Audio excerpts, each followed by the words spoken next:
नमस्कार बच्चों, class 7th history की ऑनलाइन क्लासेस में आप सभी का स्वागत है। आज हम हमारे अतीत पार्ट 2 भाग 1 पुस्तक पढ़ने जा रहे हैं। इसका चैप्टर नंबर 9 देखेंगे आज हम। तो चलते हैं पाठ की तरफ। हाँ तो बेटा, आज हम पढ़ने जा रहे हैं हिस्ट्री की बुक का चैप्टर नंबर 9, क्षेत्रीय संस्कृतियों का निर्माण। ठीक है बेटा, जैसा कि आप सभी को पता है कि भारत की एक विशेषता है कि अनेकता में एकता भारत की विशेषता। सुना है ना आप सभी ने कि भारत में अनेक बोली बोलने वाले, अनेक धर्म को मानने वाले, अनेक वेशभूषा, खान पान, नृत्य, संगीत, मतलब कहने का मतलब हर क्षेत्र में कहीं ना कहीं भिन्नता है। फिर भी भारत देश अपने आप में सभी राज्यों को अपने में एक में पिरोए हुए हैं, एक संगठन में पिरोए हुए हैं। आपने बेटा ये भी एक लोकोक्ति है कि 2 कोस पे पानी बदले 9 कोस पे वाणी, शब्द सुना है बेटा आपने। यानी कि यहाँ पे भारत देश में ऐसा है वातावरण कि प्रत्येक 2-2 कोस दूरी पे तो पानी का टेस्ट बदलता है और प्रत्येक 9-9 कोस की दूरी पे भाषा बदलती है। तो इसी विभिन्नताओं के भारत देश के बारे में इस पाठ में बताया गया है। तो चलते हैं पाठ की तरफ, क्षेत्रीय संस्कृतियों का निर्माण। ठीक है, लोगों का वर्णन करने का एक सबसे सामान्य तरीका है उनकी बोलचाल की भाषा में उन्हें परिभाषित करना। अब आप कहेंगे बोलचाल की भाषा में किस तरीके से परिभाषित किया जाता है, तो आप कहने मतलब कि उन्हें यूं कहो कि मान लीजिए कि ये राजस्थान से रहने वाला अगर कोई व्यक्ति है तो हम उसको ऐसे नहीं कहेंगे कि आप राजस्थान में रह रहे हो, हम सीधा उनको ऐसे कहेंगे राजस्थानी। तो राजस्थानी उसकी भाषा है, लेकिन फिर भी उसको कह रहे राजस्थानी, तो कहने का मतलब कि उसे समझ में आ जाएगा कि ये व्यक्ति राजस्थान का रहने वाला है।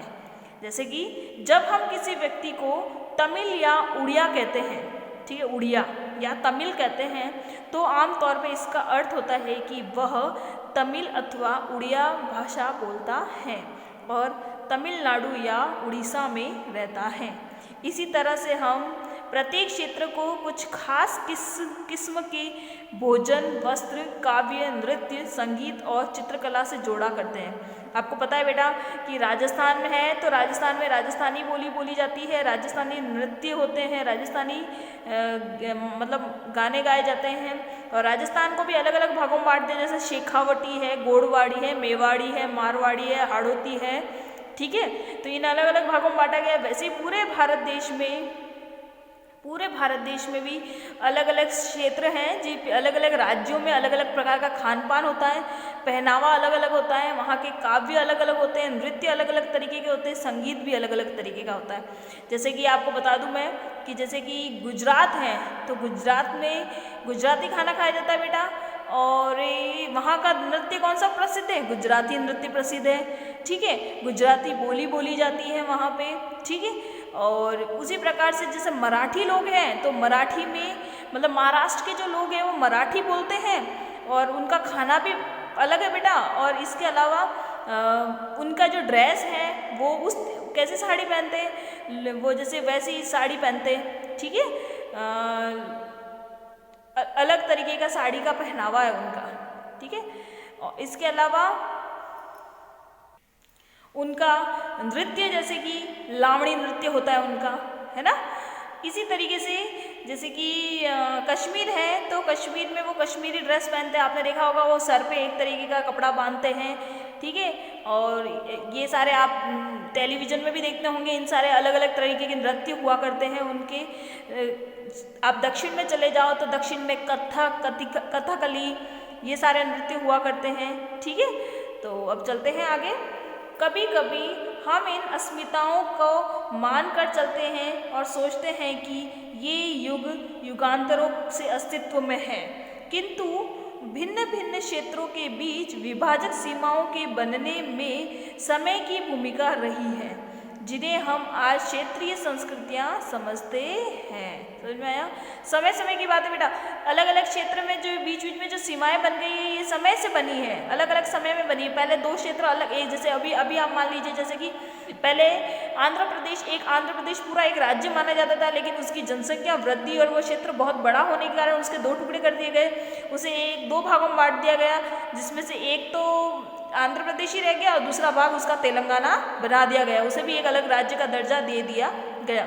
तो वैसे ही जैसे जैसे समय बीतता गया, जैसे जैसे अगर राज्यों की क्षेत्रफल में वृद्धि होती गई, वैसे वैसे उनके बीच में विभाजित कर उनका सीमाएं न्यारी न्यारी कर दी गई। ठीक है, वे समय के साथ साथ बदली। ये क्षेत्रीय संस्कृतियाँ जटिल प्रक्रिया से विकसित हुई हैं। इस प्रक्रिया के तहत स्थानीय परंपराओं और उपमहाद्वीपों के अन्य भागों के विचारों के आदान प्रदान ने एक दूसरे को संपन्न बनाया है। जैसा कि हम देखेंगे, कुछ परंपराएं तो कुछ विशेष क्षेत्र की अपनी है, जबकि कुछ अन्य भिन्न भिन्न क्षेत्रों में एक समान प्रतीत होती हैं, परंतु इसके अतिरिक्त कुछ अन्य परंपराएं एक खास इलाके के पुराने रीति रिवाजों से तो नहीं निकली हैं, परंतु अन्य क्षेत्रों में जाकर उन्होंने एक नया रूप ले लिया है। आगे चलते हैं बेटा, चेर और मलयालम भाषा का विकास। अब आगे बढ़ते हैं कि चेर और मलयालम भाषा का विकास किस प्रकार हुआ वो देखते हैं। आइए भाषा और क्षेत्र के बीच अंतः संबंध के एक उदाहरण से अपना विश्लेषण प्रारंभ करते हैं। ठीक है, महोदयपुरम का चेर राज्य प्रायद्वीप के दक्षिणी पश्चिमी भाग में, जो आज के केरल राज्य का एक हिस्सा है। ठीक है बेटा, जो महोदयपुरम जो है वो चेर राज्य प्रायद्वीप के दक्षिण पश्चिम भाग में, मतलब वर्तमान वो केरल राज्य का एक हिस्सा माना जाता है। 9वीं शताब्दी में स्थापित किया गया था। ये कौन सी शताब्दी में स्थापित किया था? 9वीं शताब्दी में स्थापित किया गया था। संभवतः मलयालम भाषा इस इलाके में बोली जाती थी। ठीक है, केरल का भाग है, केरल में कौन सी भाषा बोली जाती थी? मलयालम भाषा बोली जाती है। तो यहाँ पे भी महोदयपुरम में भी मलयालम भाषा बोली जाती थी। शासकों ने मलयालम भाषा एवं लिपि का प्रयोग अपने अभिलेखों में किया है। अभिलेख किसे कहते हैं बेटा? पुराने ज़माने के जो राजा महाराजा है, जो वहाँ की सल्तनत हुआ करती थी, वहाँ किस प्रकार के लोग रहते थे, उनका किस तरीके का वहाँ पे राजपाट चला करता था, उन सबको एक पुस्तक में या किसी पेपर पे या किसी पे उतार लिया गया। वो आने वाली पीढ़ी को बताता है कि पहले ज़माने में इस तरीके के राजा महाराजा, इस तरीके का राजवंश चला करता था, उन्हें कहते हैं अभिलेख। ठीक है बेटा, वस्तुतः इस भाषा का प्रयोग उपमहाद्वीप के सरकारी अभिलेखों में किसी क्षेत्रीय भाषा के प्रयोग में सबसे पहले उदाहरणों में से एक है। हाँ तो बेटा, ये जो आपको चित्र नज़र आ रहा होगा, क्या नज़र आ रहा है? आप सोचोगे ये क्या लिखा हुआ है, आपको ये भाषा समझ में नहीं आ रही होगी, लेकिन ये एक मलयालम भाषा है और मलयालम भाषा में रचित केरल का एक अभिलेख ये इस तरीके का बताया गया है। ठीक है, साथ साथ चेर लोगों ने संस्कृत की परंपराओं से भी बहुत कुछ ग्रहण किया। केरल का मंदिर रंगमंच, जिसकी परंपरा इस युग तक खोजी जा सकती है, संस्कृत के महाकाव्य पर आधारित था। मतलब कि मंदिर और रंगमंच की जो भी पुरानी परंपराएं चला करती थी, उसमें जो कुछ भी लिखा जाता था वो सब संस्कृत भाषा में लिखा जाता था, संस्कृत के महाकाव्यों पर आधारित था। मलयालम भाषा की पहली साहित्यिक कृतियाँ जो लगभग 12वीं शताब्दी की बताई जाती हैं, प्रत्यक्ष रूप से संस्कृत की ऋणी है। यानी कि जो मलयालम भाषा है बेटा, ये वैसे आपको पता है इसको देव भाषा, संस्कृत को देव भाषा माना जाता है, और संस्कृत भाषा से ही हिंदी भाषा का निर्माण हुआ है, और संस्कृत भाषा से ही अन्य भाषाओं का निर्माण हुआ है। आपको ये भी बताना चाहिए कि जो भगवान शिव है, उस शिव के डमरू से उन्होंने नृत्य किया था, और उनकी इस डमरू से कुछ शब्द निकले थे। वो जो शब्द हैं उनको कहा जाता माहेश्वर सूत्र, और उन माहेश्वर सूत्रों से सारे वर्ण, सारे अक्षर बने, और उन माहेश्वर सूत्रों से दूसरी भाषाओं का निर्माण हुआ है।